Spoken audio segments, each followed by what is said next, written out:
नमस्ते छात्रों, हिंदी सुलभ भारती 8वीं कक्षा में आप सभी का स्वागत है। दूसरी इकाई का पहला लेसन हमारा धरती का आंगन महके हो चुका है। आज हम देखने जा रहे हैं इसका दूसरा लेसन, दो लघु कथाएं, जो कि हरि जोशी इनके द्वारा लिखित ये लेसन है। इनका परिचय देखेंगे। 1983 खुड़िया जो कि मध्य प्रदेश में स्थित है। परिचय: सेवानिवृत्त प्राध्यापक हरि जोशी जी की साहित्य रचनाएं हिंदी की लगभग सभी प्रतिष्ठित पत्र पत्रिकाओं में प्रकाशित हो रही है। आपको गोयना का सारस्वत सम्मान, वागीश्वरी सम्मान प्राप्त हुआ है। इनकी प्रमुख कृतियां हैं पंखुड़ियां, यंत्रयुग, आंकड़ों का देश, भारत का राग, अमेरिका के रंग आदि। ठीक है। यहाँ दो लघु कथा में पहली लघु कथा जो दी गई है उसमें जोशी जी ने बताया है कि हमें बुरे काम का फल बुरा ही मिलेगा, अतः बुरे काम नहीं करने चाहिए। जिंदगी में हम जब कौन सा भी अगर काम करते हैं तो उसमें हमारा उद्देश्य क्या होना चाहिए? पॉजिटिव होना चाहिए, और उससे ही हमारा जीवन की नींव खड़ी रहती है। ठीक है। तो पहली जो कथा है वो है नींव के आधारित पर। नींव: बहुमंजिला इमारत की दीवार नींव से उठ रही थी। ठेकेदार नया था, भयभीत सा वह एक तगारी सीमेंट और 5 तगारी रेत के मसाले से ईंटों की जुड़ाई करवा रहा था। अगले दिन अधिकारी महोदय आए। उन्होंने काम के प्रति घोर असंतोष व्यक्त किया। महोदय बोले, ऐसा काम करना हो तो कहीं और जाइए। देखो, जब हमारा काम ठीक से नहीं होता, ढंग से नहीं होता, तो क्या होता है उस वक्त कोई ना कोई तो भी हमें डांट देता है। तो हमें समझ लेना चाहिए कि हमारा काम कहीं तो भी खराब हो रहा है। तो ये ऐसे ही ठेकेदार नया था, भयभीत सा वो एक तगारी सीमेंट और 5 तगारी रेत के मसाले से ईंटों की जुड़ाई कर रहा था। देखो, एक तगारी सीमेंट और 5 तगारी रेत, सिर्फ 5 तगारी रेत यानी 5 टोकरियां रेत और एक उसमें पोता सीमेंट का डाला। तो अगले दिन अधिकारी महोदय आए। उन्होंने काम के प्रति घोर असंतोष व्यक्त किया। महोदय बोले, ऐसा काम करना हो तो कहीं और जाइए। अगले दिन संशयित नए ठेकेदार ने एक तगारी सीमेंट और 3 तगारी रेत के मसाले से ईंटों की जुड़ाई की।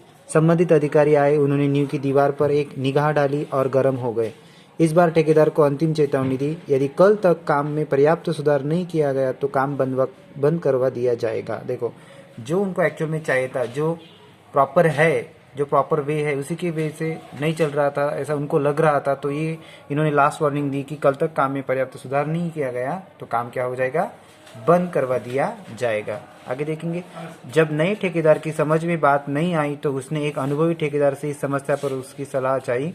अनुभवी ठेकेदार ने बताया कि महोदय रिश्वत चाहते हैं, इसलिए काम में कमी बता रहे हैं। नया ठेकेदार ईमानदार था, वह रिश्वत देने के लिए अपराध समझता था। उसने भ्रष्ट अधिकारी को पाठ पढ़ाने का निश्चय कर लिया। देखो, किसी दूसरे से एक अच्छे ठेकेदार से पूछ लिया गया तो वो बोल रहा था कि इस अधिकारी को पैसा चाहिए, तो वह रिश्वत देने को अपराध समझता था। बराबर बात है।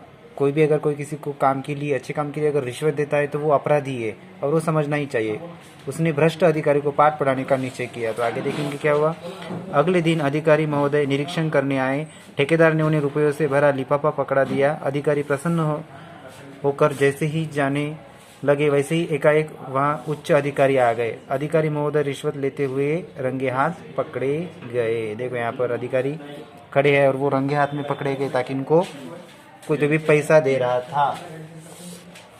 वस्तुतः रात में ही ईमानदार ठेकेदार ने अधिकारी महोदय के खिलाफ उच्च अधिकारी के पास शिकायत कर दी थी। उच्च अधिकारी ईमानदार थे, उन्होंने कहा कुछ।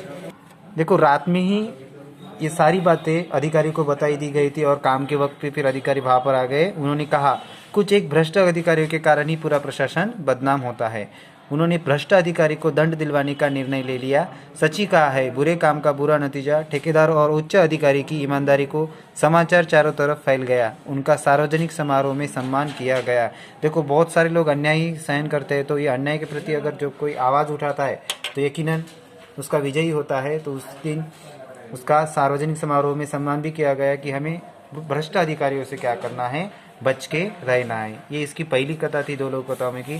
दूसरी कथा जो जीव का वर्चस्व है, इसके बारे में हम नेक्स्ट वीडियो में देखेंगे। Thank you.